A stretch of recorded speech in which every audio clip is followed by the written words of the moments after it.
Азербайджанские сказки. Два соседа.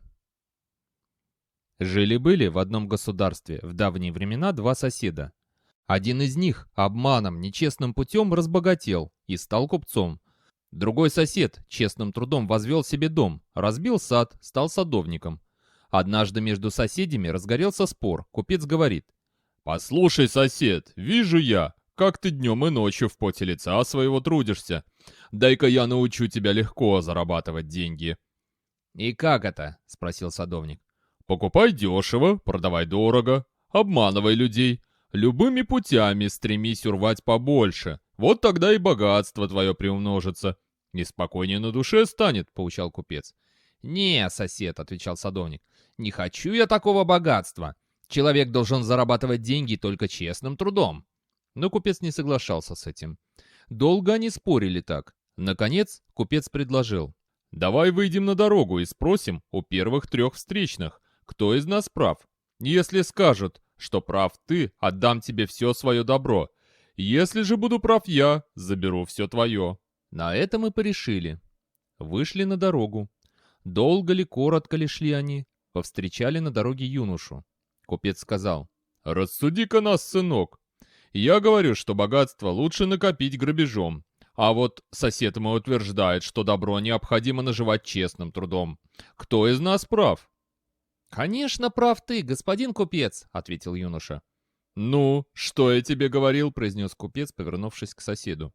Садовник не придал большого значения словам юноши, подумав про себя, что молод еще. Откуда ему знать такое? И предложил: «Ну что ж, продолжим путь. Аллах троицу любит. Остались двое». Они пошли дальше. Дошли до леса, углубились в него, шли и вышли на зеленую лужайку, на которой из земли бил ключ. Напились они воды из родника, немного отдохнули и снова пустились в путь. Вскоре повстречался им охотник. По лицу видно было, что лиходей. Купец подошел к нему. «Братец-охотник, рассуди ты нас.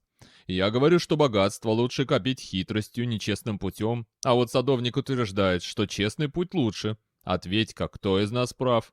«Господин купец», — ответил охотник, — «прав ты». Бедный садовник удивленно произнес: «Братец-купец, пойдем-ка поищем третьего. Поглядим, что-то скажет он». Долго ли шли, коротко ли шли, дошли до какой-то юрты. Видят, перед юртой сидит старичок. Поздоровались честь честью, рассказали старику о своем споре. «Я считаю правым купца», — сказал старик, выслушав их. Садовник, услышав ответ старика, чуть ума не лишился. «Интересно, есть ли в этом краю хоть один честный и порядочный человек?» — думал он про себя. «Кого не встретили, все одобряют бесчестие и неправду». «Скажи-ка, старик, а чем ты сам занимаешься?» — спросил уже вслух садовник. «Я был шахским палачом», — ответил старик. «Ну какой же справедливости можно ждать от палача?» — решил садовник. И вот, проиграв в споре, садовник был вынужден отдать все нажитое честным трудом добро купцу. Оставшись без всего, садовник решил: чем жить среди таких людей, лучше переехать в другие края. Задумано, сделано. Собрался и двинулся в путь. Скоро сказка сказывается, да не скоро дело делается. Шел он и дошел до пещеры в очень пустынной местности, окруженной крутыми скалами. Лил сильный дождь. Укрыться, кроме как в пещере, было негде, поэтому он вошел в нее, огляделся, видит, пещера обжитая. Столько здесь всякого добра, что глаза разбегаются. В одном углу драгоценности, в другом дорогие ткани. Дальше мешки с пшеницей и рисом. И чего тут только не было. Наступили сумерки, дождь лил не переставая. Садовник было собрался выйти из пещеры, как увидел группу людей, идущих в его сторону. Он спрятался в дальнем углу пещеры. Пришедшие удобно расположились, расстелили скатерти, стали есть и пить. Из их разговора стало ясно, что это 40 разбойников, а пещера — их дом.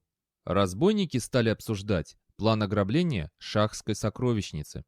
Атаман распределил обязанности и затем, вооружившись, снарядившись, разбойники тронулись в путь. Вслед за разбойниками убежал из пещеры и садовник. Разбойники очень умело обчистили шахскую сокровищницу.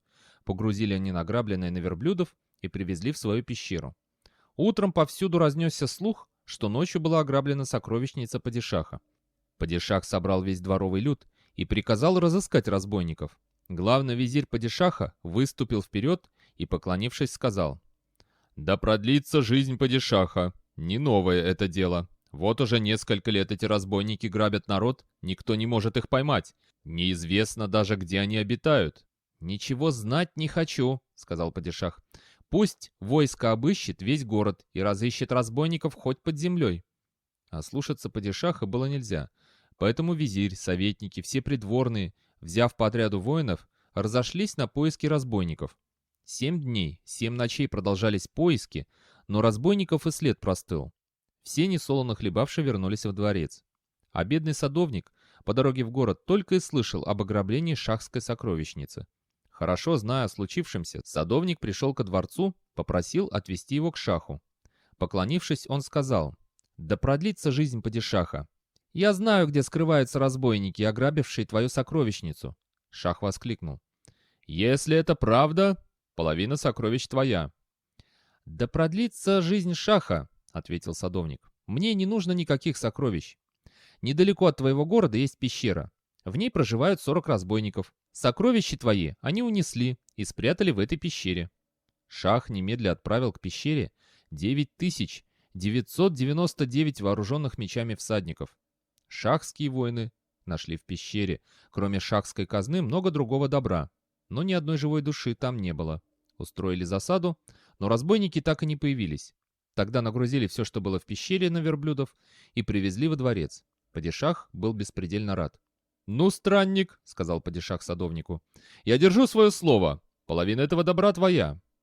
«Да продлится жизнь шаха», — ответил садовник. «Меня, как тебя, эти разбойники, некоторое время назад коварно ограбил некий купец. Разорил вконец, так что мне для жизни достаточно и горсти золота». «Этого мало», — возразил падишах. «Проси еще что-нибудь, не стесняйся». Садовник ответил: «Да пребудет в вечном здравии властелин мира. В пещере разбойников, кроме твоих сокровищ, много награбленного у народа. Было бы неплохо возвратить это владельцам». Падишах согласился с садовником. Глашатаи объявили по городу волю властелина. Каждый забрал свое добро.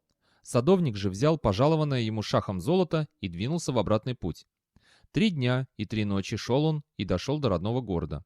На золото шаха начал он потихоньку строить себе новый дом, сажать сад.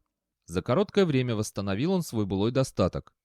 Сосед садовника, купец, увидев это, пришел к нему, поздоровался и спросил: «Сосед, ведь ты разорился.